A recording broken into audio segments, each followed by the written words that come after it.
So my name is Jose Magana. Actually Magaña. I'm Spanish, but they removed the ñ when I started working with Anixter many years ago. So actually 21 years ago, right? So 10 years back, they asked me to come to the region, and since then I'm leading the infrastructure side of Anixter, which covers the Middle East, North Africa, and Turkey. So that's what I've been doing over the last 10 years, enjoying myself big time. So let's see how the future comes, but for now, that's what I do.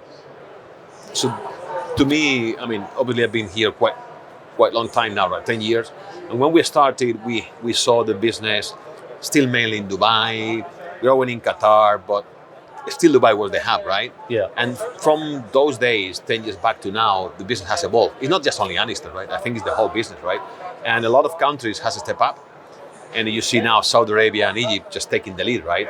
So from the marketplace perspective, in my opinion, the two places where we need to really be strong are Saudi Arabia and Egypt. I'm not saying that we have to give up on the others, absolutely No, not, of course right? not. But those are the places that I think are going to bring the growth in the next few years, right? And to be honest, again, to me, Saudi Arabia is and will be always the country where we have to put a lot of attention. Is the one that I think is a bit more stable in terms of business. It has up and downs, but I think in the next years to come, at least we know they have the stability, economically speaking, right? Money speaking, right? So my view is always the same, right? I always said to my boss at the time, we play in the Middle East if we get 30 to 40% out of Saudi Arabia. So for me, if we don't do that, I'm not saying that we're doing bad. I'm just saying that we can do a lot more. We can do a lot more than what we do if we are not getting to 30 or 40% in Saudi Arabia. Well, and that's really emphasized or really confirms also that one of the first deals or the second deal we did was a 7.5 petabyte, which is a decent deal. It's not bad. It's quite a lot, right? Even in this industry, 7.5 petabyte. And of course, that was out of Saudi. Yes. So with a fairly new relationship, less than a year, with Anixter on a global deal, it's typical that what you're saying there really is that, this is where the big serious deals are coming from, right? Yeah, and that's, I mean, obviously the UAE is a mature market. Whereas if you look at Saudi and Egypt, both are growing markets, right? So they're eager to learn more. They're eager to get to this, new manufacturer, or not so new manufacturer, but to get people investing in the countries. Whereas obviously the UAE is a different story, right? So yeah, I can see that as a solid future in the next few years, right? And that's why Anixter is also investing so much in those two places, right? The investment growth are always going to be around those two countries, right? How do you see the supply chains shortage having an impact? We were, I wouldn't call it lucky, but I was very impressed about my own team that they were able to execute those 7.5 petabyte. We had the first delivery before Christmas. I think it was like 2 weeks after you placed the order. And then now you have the last parts coming here this week. And have you been hit by that, like a lot of us, or how has that an impact on Anixter? So first of all, I have to say that I was impressed with the way you delivered the product. So was I. That's the first thing, right? I was really impressed. So that's great news, right? So and we need partners like that, right? So, but going back to your point, although my job profile is sales, I could tell you that the last 3 months, it's been inventory and supply chain, anything but sales, right? So we went through difficulties, especially with some of the partners that we have, but that also gave us an opportunity to add more value to the supply chain, right? So for us, the way we look at it is, all right, if our partners have problems, we have to step up, right? We are a distributor company. We do a lot of services, yes, but at the end of the day, when we need to have our partners support, it is now, right?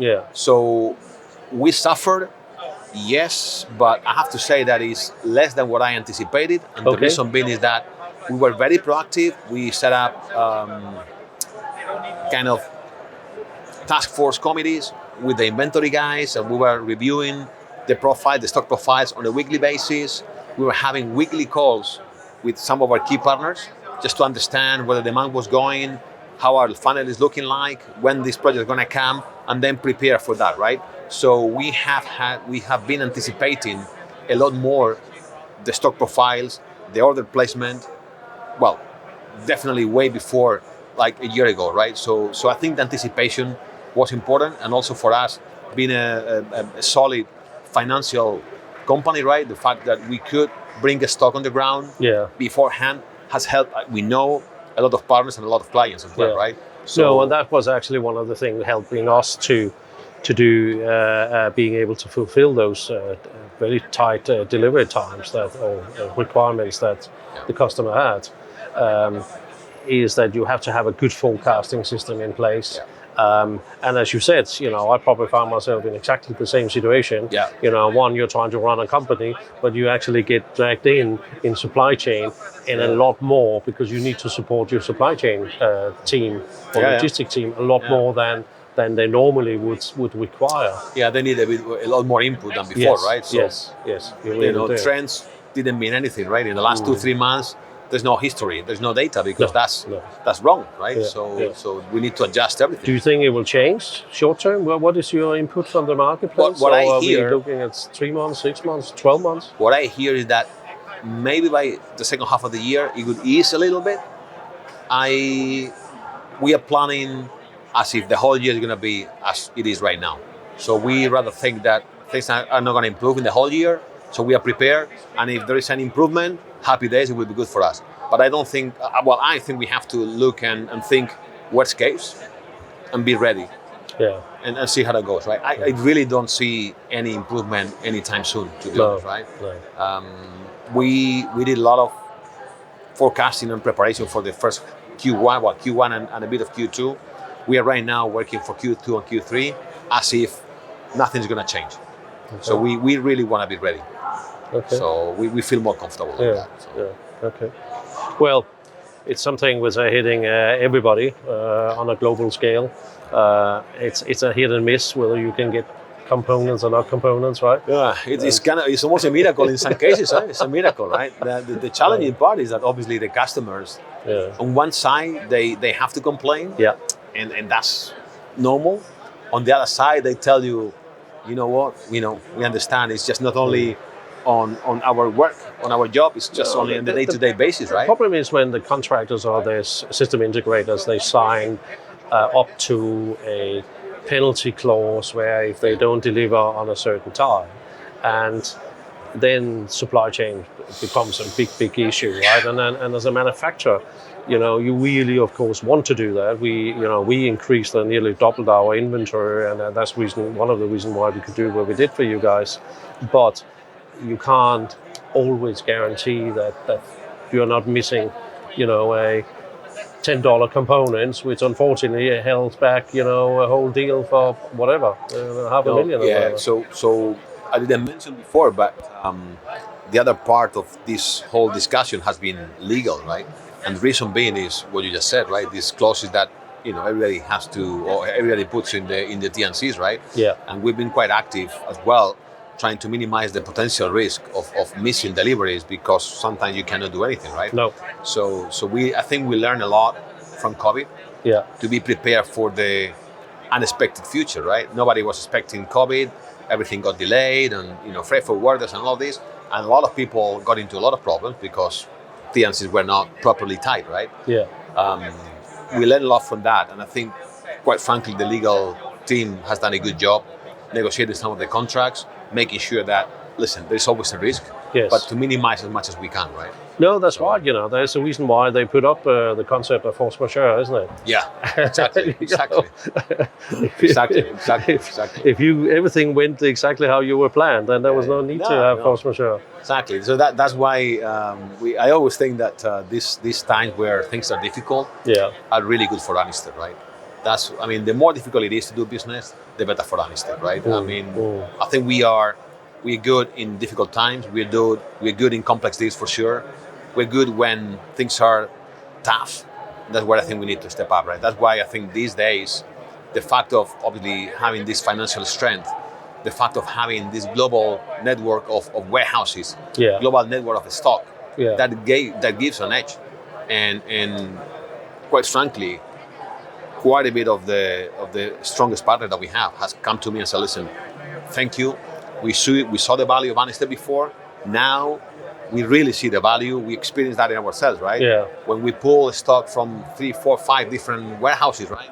That gives value to the partners, to the clients, right? And that's where we've played, I think, a key role supporting them, right? That's something that obviously a local distributor, local channel cannot do, right? So there are always plus and cons in being global.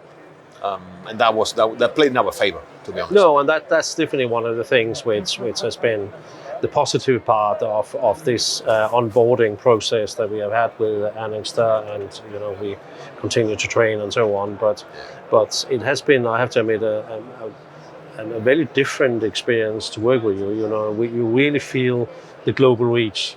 Where you're working with the onboarding team in the UK, but at the same time you're working with the regional offices, and payment can come out of a central place and so on. And that is as definitely as a manufacturer, especially a European manufacturer, you're really looking for that you have all that infrastructure in place, and you know exactly in the process who do you need to talk to, right? You have all your specialized teams, but they are still working as one team. And I think that's where we have seen, or I have different experience, that difference working with Anixter, even as it's only I'm glad. short time compared to some of our other distributors, which are a little bit more fragmented all over the world, and it becomes more regional than it actually becomes global.